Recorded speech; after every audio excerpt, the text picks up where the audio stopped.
Salut à tous et bienvenue sur la Parasito avec Céline. Dans cette vidéo, on va parler d'un autre protozoaire qui fait partie cette fois-ci de l'embranchement des Apicomplexes. C'est l'espèce Toxoplasma gondii. Est-ce que vous saviez que ce parasite est capable d'infecter une grande partie de la population mondiale, souvent sans qu'on se rende compte? Et oui, c'est lui le responsable de la toxoplasmose, une maladie très répandue, surtout dans les régions chaudes et humides. Ce qui est intéressant avec Toxoplasma gondii, c'est qu'il ne peut vivre qu'à l'intérieur des cellules. On dit que c'est un parasite intracellulaire obligatoire. En gros, sans cellules hôtes, il ne survit pas. Maintenant, parlons un peu de sa forme. Le parasite existe sous plusieurs formes, mais la plus active s'appelle le tachyzoïde. C'est la forme indiquée dans cette image.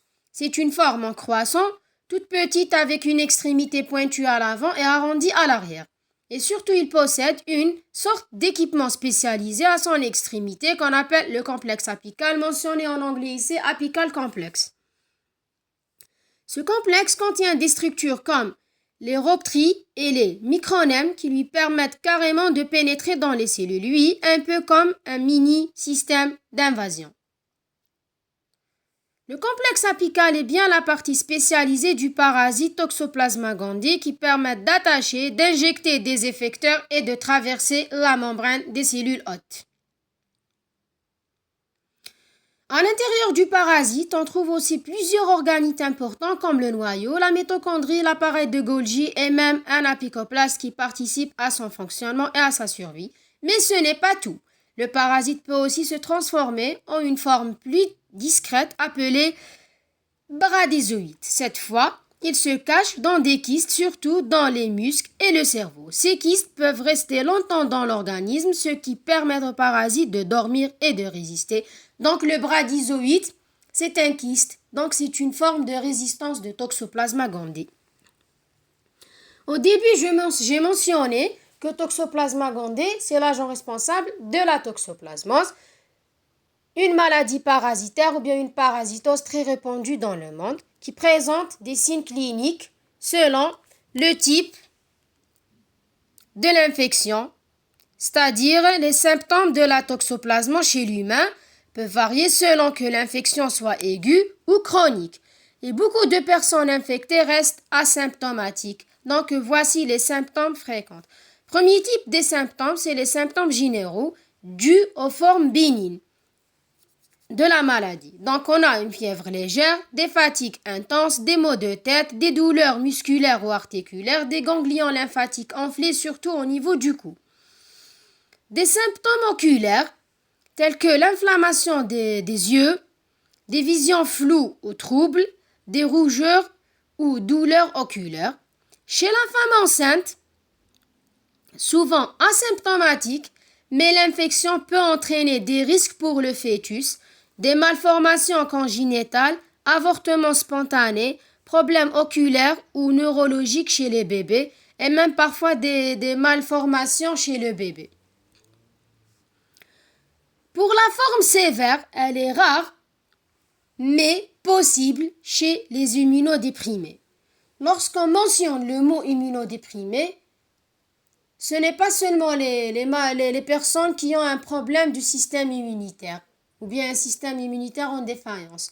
Lorsqu'on dit immunodéprimé, on est en train de parler aussi des deux extrémités d'âge, c'est-à-dire les vieilles et les vieillards et les nouveau-nés, mais aussi les cancéreux et les gens atteints du VIH. Donc, les symptômes de la toxoplasmose chez les immunodéprimés, ce sont des encéphalites, donc c'est des inflammations du cerveau, des convulsions, des confusions et des troubles neurologiques. Concernant le cycle de vie du Toxoplasma gondii, l'hôte principal, c'est-à-dire l'hôte définitif de ce parasite, c'est les chats et les autres félidés sauvages tels que les lions, les léopards, les guépards, etc. Mais attention, l'homme et d'autres animaux comme les oiseaux peuvent aussi être infectés, mais sous forme d'hôtes intermédiaires. La contamination se fait généralement par voie digestive, c'est-à-dire en consommant le parasite. Par exemple, en consommant des aliments contaminés par le parasite, soit de la viande contaminée, soit des crudités contaminées par des matières fécales d'infilidés infectés. Une fois dans le corps, le parasite entre dans les cellules, crée une sorte de bulle protectrice appelée vacuole parasitophore et commence à se multiplier rapidement. En résumé, Toxoplasma gondii est un parasite très bien adapté, capable d'envahir les cellules, de se multiplier et même de rester caché pendant longtemps dans notre organisme. On est arrivé à la fin de notre vidéo et cela, ce n'est qu'un aperçu. Si vous souhaitez plonger encore plus profondément dans le monde incroyable de Toxoplasma gondii et découvrir des parasites encore plus fascinants, abonnez-vous dès maintenant à la Parasito avec Céline, car ici chaque vidéo vous surprendra. À très bientôt pour notre prochaine vidéo.